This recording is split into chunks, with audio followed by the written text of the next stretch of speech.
Welcome to Dungeon Academics. My name is Thomas and I will be your instructor.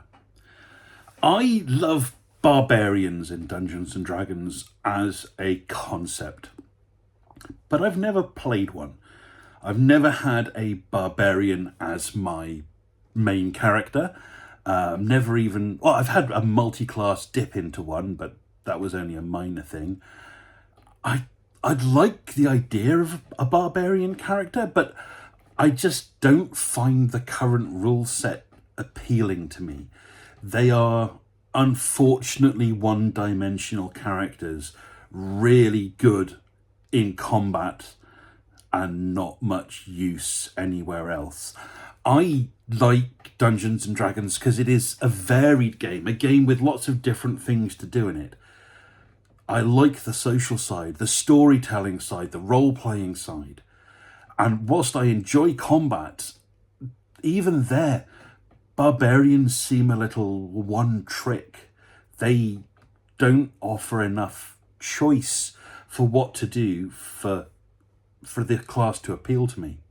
Yet, I still want to play a barbarian at some point.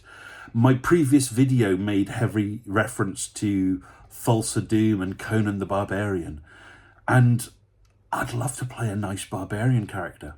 So I'm going to set myself the task over the next few days of designing a barbarian subclass that's compatible with the 2014 and 2024 editions of Dungeons and Dragons. This is not me saying how I would do a barbarian in a potential future edition of Dungeons and Dragons, just how I could make a subclass that appealed to me. Now, for a subclass to work for me, there are three core elements. There has to be a cool concept, a well-defined idea of what this class or subclass is, what it does, its role, its character and style. It has to be something fun, enjoyable, distinctive. I think there's some great potential here. Secondly, it has to offer in-game choices, especially focused in combat. The character has to have interesting choices it makes every turn. Rather than, this is my best attack, I'm going to do it 2 or 3 times, it should be a situation where you go, I've got all of these options, which one am I going to pick for this turn? Which one am I going to pick for this attack? Making me choose different things each time I swing my axe is what this character is going to be all about. It's going to be about choices rather than meta choices. And finally, the subclass should offer something in other pillars of play. A barbarian is a true combat-focused character, but they should be useful outside of combat. They should be there should be a reason to have the character playing in exploration and social pillars of play as well. How can I make a barbarian that is going to be useful in a social encounter? Well, let's have a think about these three and see what we can do. The first thing is concept, and my subclass is going to be the Trollsbane. Trollsbane? That sounds a lot like Trollslayer. Well, you're onto a good connection there. I love Trollslayers from Warhammer Fantasy Roleplay, Warhammer Fantasy Battle. They're an absolutely awesome class. The idea in Warhammer of a dwarf that has disgraced themselves somehow, and to show their shame, they shave off their beard and their hair, find the biggest monster they can and try and fight it. And either they die an honourable death in combat, or they kill it and then they have to find something even bigger to fight. And as they're on this path of redemption, they let their beard and their mohawk grow, growing using bear and grease fat to create a brilliant mohawk, which they dye orange, and braiding their beard. The longer their beard and the bigger the mohawk, the longer they've survived, the more enemies they've killed, and the further down this path to an honourable death they have taken. That is a great class for a barbarian. So this Trollsbane Barbarian would be one who is, for whatever reason, seeking terrifying monsters to slay. Either they're doing it for fame and glory, they're doing it for redemption or revenge. These options are all possible, they're all viable, they're all good story hooks, and they all create a character who is driven to throw themselves into combat against the biggest thing they can find and either slay it or die trying. And that's going to be fun. Okay, so there's a character concept there. It aligns closely with what a barbarian already is, this reckless savage fighter. It's not the most original idea in the world, but that's not a problem. Not everything has to be original. This can be a new interpretation of an existing thing. I'm not treading on any Games Workshop IP, even though I am obviously clearly inspired by it, and I am happy to pay homage to one of my favourite things in the world. Okay, choices in combat. I'm going to be making a character that's all about finding the biggest, scariest thing and trying to bash its head in. So how can I make choices viable there? That's going to be a tough one. That's going to be my main head scratcher. The current meta for barbarians, the current rule set, focuses on rage, unarmored defense, and savage attack. And these are all comparatively choiceless situations. Sure, you get the choice whether to go into a rage, you get the choice about whether to attack recklessly, but given these are what the character is all about, you will do that in any circumstance that you can. That actually brings up an interesting thing. There is nothing more tragic than a barbarian that's run out of rages, and I think all barbarians should have a way to get rages back. The current system has low-level barbarians being able to rage twice per day, and even high-level barbarians being able to rage up to 6 times per day. And that table does look a lot like proficiency bonus.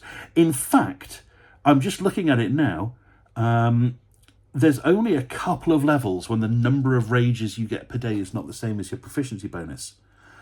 Why not set it to be the same? Take a piece of bookkeeping out of the rules and have the number of times you can rage equal to your proficiency bonus. By the same token, your rage damage bonus, it starts off as +2, which is your proficiency bonus, and scales slowly to +4. Would it really overpower the barbarian if your rage damage bonus was the same as your proficiency bonus? What this means is you could take 2 columns out of the barbarian features table and have it all based on proficiency bonus. And that just makes life easier.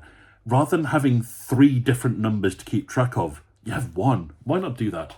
Oh, I've gone down a rabbit hole of saying how I'd redesign the class, even though I say I wouldn't do that. Okay, what I would like all barbarians to have is a way to get rages back, a task or a deed that they could do that would allow them to earn back a use of rage. Now, there are 2 existing features from other classes that I really like that I'm going to try and finagle into a subclass feature for your Trollsbane Barbarian. Something that's a mixture between Hexblade's Curse and Hunter's Mark. The ability to mark a target, to be able to track it, follow it, and slay it. That's what I think the Trollsbane character is all about. So I think there's going to be a system where you get a bonus to attack your marked target, and that gets powered up by you killing or attacking other things as well. So you get the optimum way to use this class is to attack and preferably slay another creature and then attack the big thing. I think that sounds pretty cool. So now you're having to plan your turn. Like, how can I get myself into a situation where I get to attack 2 different targets every turn. The main target that I've marked marked for termination, that sounds wrong, that I've put my Bane on, and something else to empower this attack. That level of tactical thought is what I really, really like. That's definitely going to be what I want to do.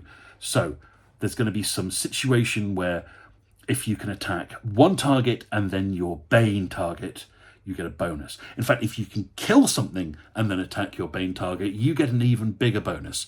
So now you have to move around the battlefield. You have to attack different targets in your turn to get your full power. Oh, that's definitely it. That's going to be the way for me.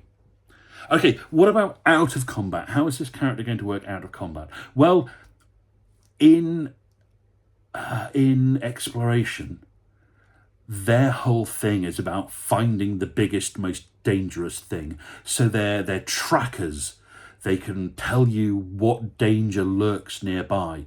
They're particularly good at guarding because they know to look out for big, scary things.